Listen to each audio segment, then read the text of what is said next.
Good night, good night. Adrian Thomas just sent me a message a moment ago. I guess it's based off of my eulogy video where I talked about, being put up on the shelf. And just to rehash that a little bit, went on a date with a woman once a while back when I was in Florida. And this was probably about, maybe had to be a little bit before 2015. Probably about 2014, probably. Yeah, probably 2014. I just remember that because I still had the Ford Explorer, and I remember an interaction with the same woman later on when I got the BMW. And it's like, there was like a couple of things. So first off, the interaction with this woman, her friend tried to hook me up, and then I was just like, I could tell she was like at a customer site, and she was one of the employees there, and her homegirl, like right in front of her, started asking her questions, blah, blah, blah. And then I could see what she was doing, but the homegirl didn't see it, right? And I'm like, and this girl is like a plus size beauty queen. You know I like them big, but she's a plus size beauty queen. So she got the face, she's cute, but she big. Like yo, she was pretty big. Like she definitely, she big mama big. And I hope for her sake. And this is kind of like I wouldn't say like a low point, so to speak, because I like big women, but at the same time, this is how far it goes in terms of the psyche of women thinking that, they can do better than. Not so much that they're better than you, but they can do better than. And it's church-going chick and all this other stuff. This is the same one, took her on a date. So the homegirl hooks me up, and I was like, all right, cool, let's go on a date. And it was like, all right, she was like, when? I was like, I think I said that night or Thursday or something like that, that week. So, anyways, we set it up, we're on the date, right? And she talks about how she's celibate, right? And she's had meaningless sex when she was in college and stuff like that. So pretty much she was out there slaying that puffer. So she was out there and she was talking about meaningless sex. So pretty much sex that when women say meaningless sex, to me, it just means sex that didn't give her the result that she wanted, right? Or actually that could be like, okay, you didn't get your orgasm, or that means that you didn't get the result out of the man that you wanted. So that's how I look at that. But then she goes on to say, she talks about like, she's celibate, right? And this is the same woman, years later, you find out that she was talking about this one dude, a friend that came back down. I remember when I was dealing with her, it was hard to start conversations. I really couldn't talk with her and all this other stuff. And AT, man, you bringing up a lot of shit on this one, man. Adrian, man, oh God, this whole story. Definitely got experiences on this shit. But, so she was talking about like how, she, damn, let me rephrase it. Let me get this, because a lot of stuff is like rushing to my head here. So we go on a date. She says she's celibate. That's why I make the joke. You sell a little bit, sell a lot of bit. If you sell a little bit, how much do you sell it for? Like you celibate. What does celibate even mean? And we're saying this at a train stop, right? And I remember it vividly. Like I looked over and I'm holding my steering wheel and I'm looking at her. I'm like, what do you mean you're celibate? And I'm like, man, fuck that. Free up the pums. So, fast forward, it doesn't really work out. I'm trying to go on dates. I'm trying to talk with her. It's like talking to a brick wall. There's no real like back and forth. There's no communication or anything else like that. Most likely she was either dealing with another dude, I was boring her, or something like that. And I say that because she comes back later, right? And then, I'm talking with her, and then she starts talking. Like I think we had another conversation after the fact. And I even had a conversation with her during the pandemic. But had another conversation after the fact, and then she talks about how she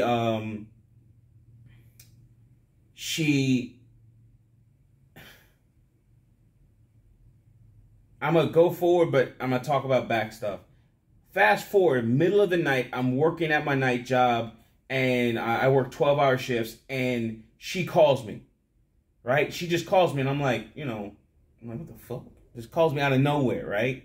I remember when I got the 7 Series, she was talking about, oh, we're friends, all this other stuff. I was like, listen, I am not friends with no woman. Like, I'm not friends. Like, I'm not, like, you don't want to be my friend. Like, you're just saying that just because, women will talk to you and talk about friend and friend zone stuff just to keep you around, just to keep you, like, on the leash, so to speak, right? And I'm like, I'm not friends with no woman, right? Like, there's only one woman that I've ever really been a friend with, and I went to movies with her, we went out, we chilled, and I used to tell her, listen, I'm just waiting for you to slip up, and I'm gonna fuck the shit out of you. And, like, even her, I was like, yo, I'm not your friend like that. But she was, like, in my mind, I already knew, like, she was, like, it wasn't gonna go that way. But she still did friend shit. Like, we would hang out and all this other stuff. So I was like, all right, cool. At least I get to, like, hang out with somebody and everything else like that, right? Not like I didn't have male friends, but it's cool to hang out with a chick and shit. She had a big old ass, so I was, like, looking at it. But she would say stuff like that. So then, fast forward, like, it's that night, I'm at my night job, and she calls me. And then she starts kind of, like, breaking this down. She outright asked me, she said, I told my homegirl, like the woman that introduced us, I knew Michael would answer. He would answer, and the first thing he would ask is, am I doing okay? Because this was like late at night. This had to be like 11, maybe approaching 12, right? And I'm like, what the fuck? So, and we start talking, and she asked me, do you want to be my boyfriend? Right? Like, she just asked me straight up. And I'm like, whoa. And at this time, I'm like, past it. And I'm not even trying to be malicious or anything like that. What I told her straight up, and I was like, well, short answer, no. Like, it's just straight up. Like, just tell a short answer, no. But, this, and this reason why, and going into it. And then, we have a conversation thereafter. Comes out, in that conversation, she goes back a little bit, talking about it, or talking about things that have happened, and she tells me about the guy some guy that was like a childhood friend of some sort, and he was married, and quote unquote separated. Brothers be separated. You know what that means. So he was separated from his wife. He moved down back to in the Miami area, and then started messing with her. And then became kind of possessive and stuff like that. I think that happened in that conversation. It could have happened in a later one. I don't fucking remember exactly. But we went back a little bit in it. And she was telling me in between the time of when I had talked to her and then up until that point, whenever she told me the story, this dude had bad breath and she had to help him fix that. Like, I guess he had cavities or something like that. He had bad breath. He was quick in bed, so couldn't fucking last. And he got super possessive and controlling and talked about her homegirl, the mutual one between the two of us, saying that, oh, she enables you to be like this and so on and so forth. So he's trying to assert some type of dominance or what have you.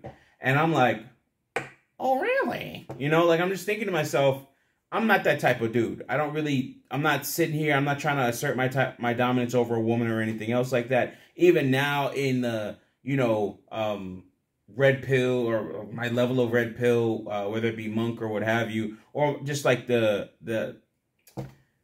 my mindset. I'm just not going to sit there and assert dominance. The only thing I'm going to do is just walk away. Like, I'm just not going to do all that shit. That's too much energy. That's too much work. I'm just not going to fucking do it. Like, it's just not it's not on me or in me to really fucking do that. I am not that type of dude, right? Like, I will just walk the fuck away and I'll be fine with that. So, and then she talks about, like, how the dude doesn't last and she doesn't get hers. And I'm like, thinking to myself, I was just like, bitch, I would have fucked this shit out you until you was dry. Like, the fuck? Thankfully, no offense to any brothers out there, I've just never had that problem. I just never had that fucking problem. Just never had that fucking problem. In fact, my fucking porn name is Earthworm. I'm oversharing. I'm definitely oversharing. Anyways, my porn name is Earthworm Jim, and that was from... Yeah, I talk shit. My first time ever having sex, I videotaped it. I showed it to my mom. My dad heard about it, and I showed it even to my sister. And then my dad heard about it. He was like, "Hey man, good job." He was like, and this was like my first year of college, coming home for winter break. So he's like, "Oh man, hey, good job, blah blah blah." So, but then I think like some of my homeboys at my college saw it, and they were like, "Bogey, look at you, you got your shit ready." He's like, and then one of my homeboys, Boone, fucking Boone, bro. Like we used to talk all types of shit. He's like, "Man, your dick little as shit." I was like, "Bitch, my dick name is Earthworm Jim. It may be small, but it digs deep, motherfucker." Hey, I swear to God, I used to say some wild shit, and I still do, obviously. But I was like, I would never have that fucking problem. Like, yo, I've had chicks. I had one chick got mad at me. I had one prostitute got mad at me, and she was just like, "Nah, man, you take too long to nut." And I was like, "God damn, I'm sorry." I apologize. I'm just trying to get my money worth. So I've had that, right? And yeah, here I go bragging on my dick. But it's just like, you hear that and it's like the bad breath. And I'm like, God dang. Bad breath? Oof. I don't even like the taste of like, I've had dealings with like this one sales guy, dude, man. Like, fuck, that dude. He had the most horrible fucking breath. You could smell that shit across the table in meetings. That shit was bad. Like, wind down the fucking windows bad. Like, Jesus Christ. Like, that dude, his shit was all fucked up. Like, he just had a problem, man. I don't know what it was. He had a fucking problem. And he was annoying as shit, too. Anyways, so I would never have this problem. You hear all these things, right? And the whole point of this, of course, is how brothers men get put on the shelf. We get put on the shelf, like the quote-unquote good guys, the guy that's there, the guy that would do all these things, that guy that would, these three things that this woman was talking about was a problem with the other guy, I wouldn't be. And not to dirty Mac or say I'm better than, but it's just like, I'm not going to be sitting there with you and trying to oppress you or whatever, or you make you feel that way. If I start seeing something that's fucking wrong, I'm out. Like, it's gone. I'm gone. It's bye-bye. Like, I'm not doing it. So you hear, and then you see how she not reacted, but you see how she handled everything, right? Like, I'm interested in you. I'm trying to talk to you. I'm trying to go through all this. At one point, I'm in my fucking vehicle, and I'm looking up at the stars, and I'm just talking about like to look at the stars while she's playing on her phone, pretty much fucking ignoring me. Now, this chick she probably at the time weighed as much as I did, or just about. Plus size, a beauty queen and all this other shit. Real cute in the face, but Jesus Christ, I used to call her Bunny because of her fucking teeth. And to this day, cute woman and everything like that. But Jesus Christ, man, like, she's big. She's big. Like, and I just, she was okay, but she's fucking big. Like, Jesus Christ. Like, I don't think I could do that anymore. Plain and simple. I won't say that, like, my standards have gotten higher or anything else like that. Maybe they have, but that is just not going to happen. That's just not going to happen. I've fucked too many quote-unquote bad bitches. I just can't, not for long term, hell no. And then now I'm a person where I could say, hey, listen, man, I'll pay for your gym membership and I'll pay for your training sessions as well. Like, we'll go to the same trainer. Like, we can have him train us at the same time or some shit. But you're not looking like that no more. And that's like a recent change, but I can do that now, right? Like, I can do that in terms of with my disposable income. Thank God. But I couldn't deal with it anymore. So you deal with a woman that, definitely is like what I would consider like just beneath what I would look at nowadays in terms of standards and all that. And if you look at her, what I was doing, how much money I was making, I was making upwards of $80K at the time. I was living at mom's house. I was really starting to come into money a little bit, like more money was coming in and everything else like that. The grind was working. I was upwardly, not mobile, but I was raising my value, raising my skill set, all this other stuff. And still got put up on the shelf. Got put up on the shelf.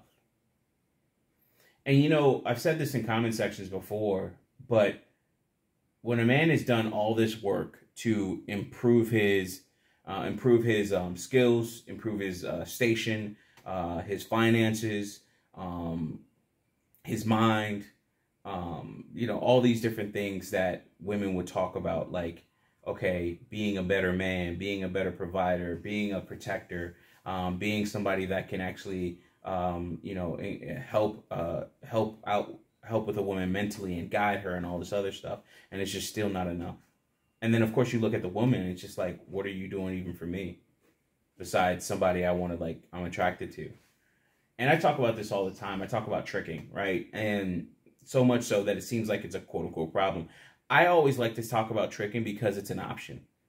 When somebody puts you on the shelf, they put you on the shelf as an option. Like when a woman puts you on the shelf, it's an option. It's something that she can go back to, something that she can,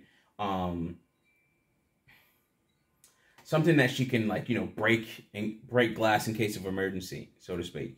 Like break glass in case of hitting the wall. You know what I mean? Upon impact of hitting the wall, break glass. And imagine if you broke glass and that extinguisher wasn't there anymore. That brother wasn't on the shelf anymore. He wasn't waiting for you. And the concept of being on the shelf actually came from this chick. And it's funny. Like or not funny, but it's irony, right? It's ironic. Because she said, I've had dudes put me on the shelf before. And she talked about that. And I was like, damn, like, I wouldn't really do that. I wouldn't do you like that. Like, if I'm pursuing you, I'm pursuing you. That's it. And when I hear, or when I see, like, when I hear, like, when I think back of what happened and what I went through about, during that time, I was going through a lot in terms of quote unquote metamorphosis. At that time I wouldn't say she was a trigger, but 2015 is when I really got into the manosphere, MGTOW, all that other stuff. Listening to Stardust at the time, Bar, Paul Proteus a little bit later on. Found BGS around 2017 or so. On the Black Gnostic Speaks, his MGTOW stuff. Black Ram 313. Black Ram 313 used to be like, you'd have the messages on the piece of paper of like succubus or some shit like that. And he's like, black, and then all you would see is just a fucking paper and it would be like a wall or some shit. And he never want to show his face or shit. It's like totally different than what it is now, right? But he would have that piece of paper with something written on it. Black Ram 313 here, talking about the succubus. Like, old school shit, man. Back in the fucking day, bro. And that was like, it had to be like 2014 because it wasn't that long after that I actually, I got that car for my 30th birthday. So it had to be like 28, 29. So at least 29, at least, right about that time. Or 28, I don't remember. But, it was wild, man. Like, she talked about being put on the shelf, and that's exactly what she did to me. And that was actually exactly a great term and way of looking at what had always been done to me. Just being put on the shelf. And just sitting there on that shelf, collecting dust. That's where I got it from. And it was funny, you get it from a woman, and it's just like, she's doing the same thing to you. And then she comes back to take you off said shelf. And calls you, and I could have jumped at it. I could have made it work. I could have made something happen, and I forgot the exact reason why. But I just said no. I was like, I just didn't need to. Like I remember it was like middle of the night, man, and I'm talking to this chick, and it was just like I'm like, yo, are you okay? Like, is everything all right? Like. You know what? I could almost say I was the last, I don't know if the last train, but I was her last resort. Oh, shit. I was her last resort. That night when she made that call,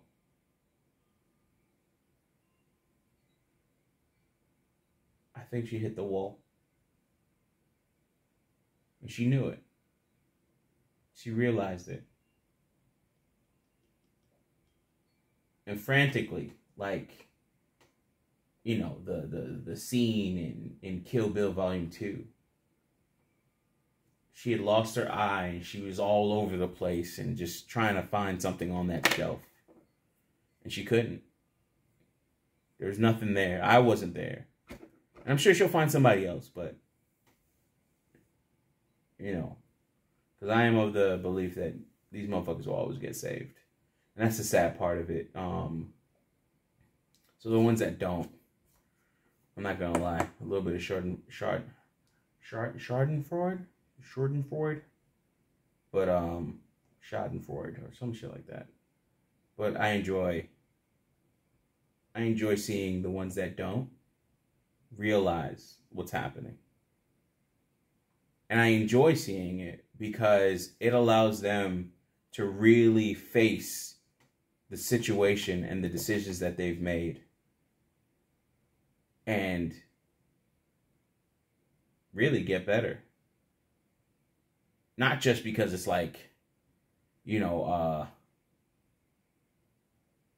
not just on some like, you know, ha ha ha, you know, like, you found out you fucked up. Kid Boo is laughing at you. I love this, bro. I want to get like another one of these. I wish I could have these in like different colors or some shit. Fucking Kid Boo just flicking you the fuck off, bro. That shit's hilarious. But that night, I think she hit the wall. Or she saw it approaching. And I talked to her. I don't know when that night was, but I talked to her a couple of years later. It couldn't have been past 27. Couldn't have been past 2017. I only had that BMW for 2 years. And I traded it in and got my last Ford Explorer. And that was a brand new 2017. So maybe like 2016. And even then, I think I was talking to somebody. I was talking to my girlfriend that I had for a while. I miss that girl. And it's like definitely one woman I've actually gone back for a couple times. She was a good chick. But she was ungrateful. The one thing I noticed about her, she was ungrateful. But even with that, definitely can go back. Or definitely would go back if she would accept it.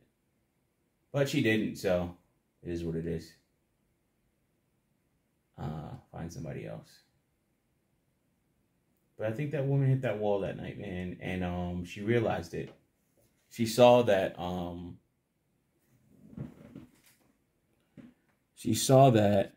on. It looks like my battery is low. I think that night she saw that it was quote-unquote over, so to speak. That she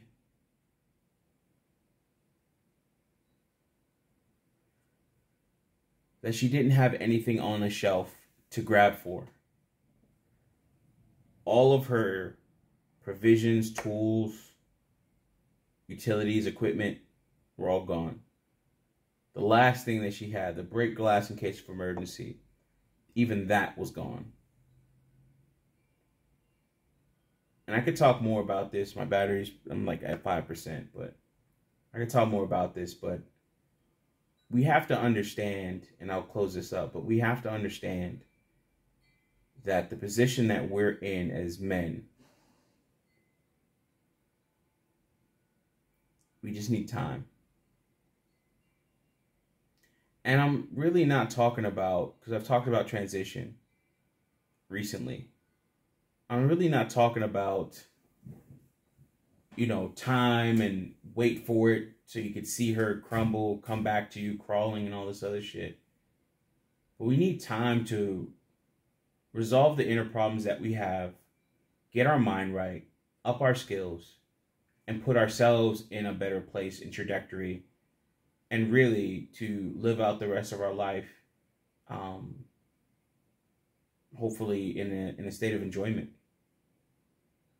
You know, you guys see the repast video I did, and even the eulogy video I did, where I was in different parts of my yard, my dog running around and stuff like that.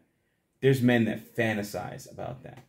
While on my side, you always fantasize about it, fantasize and desire the things that you don't have. And when you get them, you always fantasize what's next or what you can't have. So, you know, if you don't have this car, you get it, and then you fantasize about the next car, and so on and so forth. It's the price of ambition, so to speak. And a friend and I were talking about that, how ambition is, it can really consume you and take over. But that night, I think she hit the wall. And I think she realized it. And I think many women will realize it in the coming years as we as millennials, quote unquote, age out of the prime dating market. And men will realize it as well. But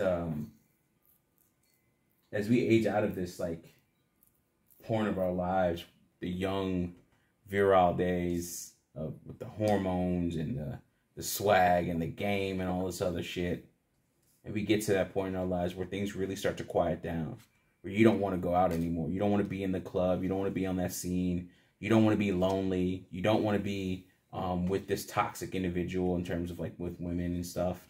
You don't want to be with this nagging chick. You just want to, like, have somebody that could rub your back, that could rub your feet, listen to you vent about your coworker, shit like that. And if you don't have that, at least just have your peace. Minimum, have your peace. And that's the thing that we're seeing now more than ever, is that men want their peace more than anything.